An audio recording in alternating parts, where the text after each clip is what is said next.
Have we been able to go into the nitty-gritties of how these payments were made and why they were made and how much we paid? I'm not sure whether the Auditor General has come out with reasons. But don't you think we should be questioning this? Don't you think Parliament should set up a committee to question this? I don't understand how we vote people into power to come and serve, vote people into power to come and make sure that they handle the country's finances well. And in 6 months, we spend 18 million for these payments. Some of them are understandable in terms of payments of students abroad. But these students are termed as what? Government students? These courses they went on, how integral is it to the jobs that they are doing and how integral is it to ruling this country? Same thing as we looked at the GETFund last week and asked the same questions. The courses that they went to do, were they integral to the work they're doing? So a lot of questions need to be asked. And I think a lot of it, the Auditor General has a lot of work to do in terms of sifting through. This is a typical case for the Amedu, what's his name? The Special Prosecutor. These are some of the things we want the Auditor General to pass on to him so that he can go deep into it. And if there's any link to corruption, at least it can be exposed. Yes. But I think that capacity building is important. But see, where we will have problem with these issues is that as a nation, we have not been able to come up clearly to say we want to go into this direction.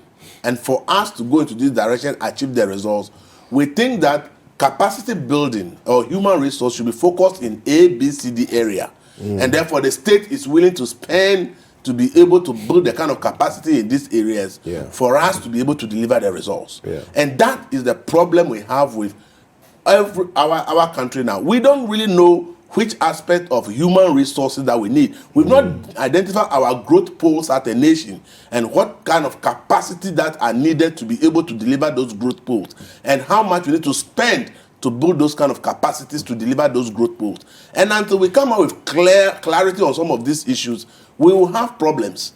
So when you look at the scholarship issues, why do we give scholarship? One, you give scholarship because the person has a very good grade that the person qualified to go to the next level but does not have the money. And you think that this is a brilliant chap. So if the state should support, this child can become somebody. That is there for brilliant and needy. But we have scholarship also that is targeted not at brilliant and needy, but targeted at specific needs of a country. But if you ask Ghana today, what have we identified and listed as specific capacity needs of a country? We don't know.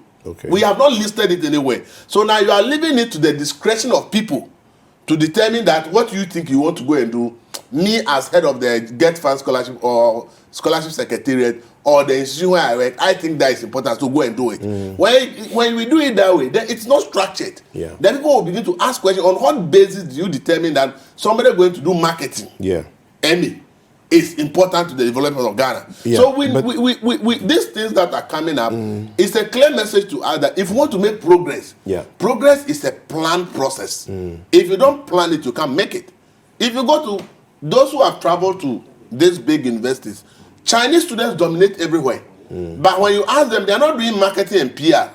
They are doing specific courses their countries have determined that this is what we need. Most of them are into artificial intelligence, something engineering, things that the Chinese government sat there and decided that the direction we are going as a nation, this is what we need. So if you qualify to go and do that program in any foreign university and you get admission, we are paying for it. Not because we are needy, but because that is where the nation wants to go. So if we are, as a country, we are sitting here, we will not do these things and we just sit down and then allow people to use their discretion. The problem is that the discretion is not going to be targeted at what you need. If you take, nobody is talking about Lawyer Kwame Jantuah area, oil and gas. There's so much money we spent on capacity. Go and check what capacity we have built. We give the money to people to go and do 1 year masters in the UK in oil and gas. Somebody who did journalism, who did something, who has no background in oil and gas, is given a scholarship to go and do 1 year masters in oil and gas. I say, based on what foundation? Meanwhile, the industry we are in, those who understand will tell you that it is technical skills People who can do welding to a certain capacity, people who can do certain is what we need. But our scholarship in the GAPC scholarship is largely for people who are doing programs that are not related to the skills that the industry need.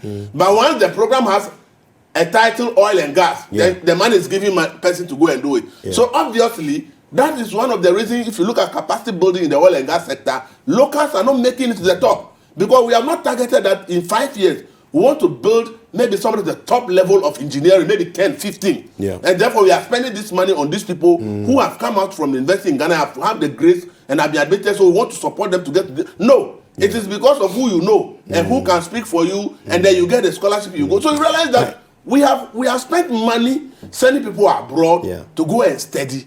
But obviously, of course, for things that will not help.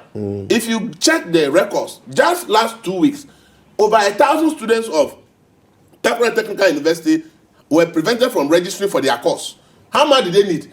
2,000, 3,000 cedis for the whole year to just for their fees. They can't find, so they have been prevented from registering to even take their course. They have to defer. GIMPA last year, over 1,300 students can't pay their fees, 2,000, 3,000. And they have been deferred. GIJ had the same problem. Ghana Telecom University, almost all universities in Ghana, students were being deferred because they can't pay these small monies. But we are paying over $50,000 for somebody to go and do a bachelor's degree in America. So Elvis, how come you pay that money for someone to go and do a bachelor's degree in America? When those who are doing bachelor's degree here, if they get that money, can sponsor maybe 200 of them. So Elvis, what is the target of the scholarship? I want you to comment on the issue of morality of this kind of decision making that we do, because number one, people are going to study abroad for short courses that can be done in Ghana. That's one. Okay. Then the issue of what you just mentioned, those who are in Ghana struggling to complete their education, and there's no funds being made available to them. Yet there are people sitting in government institutions working. Maybe they want a break from work, and then they will just take a course to go and do for 6 weeks, and the government will pay thousands of dollars for them. If the institution determines, as I said, for example, maybe SNIT or NPRA or this, we are going into this scheme, we are moving from paper-based to maybe IT. We think we have to build certain capacity to certain level. And it's a scientific way that is done, that these are the loopholes. And therefore, the institution send people. I don't have a problem. But even if we have the courses in Ghana? No, if we have the courses, why should the person go abroad? Yes, that's my issue. So, you see, as you have raised, why do we spend so much money on foreign scholarships? If you look at the GETFund alone, we are being told that it's about 425 million Ghana cedis. If you look at the period, from 2012 to now, you do the conversion, it's more than $100 million we have put in other countries' economy.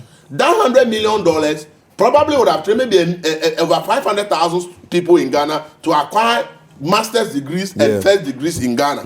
But we are decided to spend only 3,000 people to go abroad. So you see, it is happening because the bottom line is what we are talking about morality. Morality is not law. Morality is what I deem whether it is wrong or not. So when you leave issues to the discretion of people, don't expect any result. Because people will use family and friends.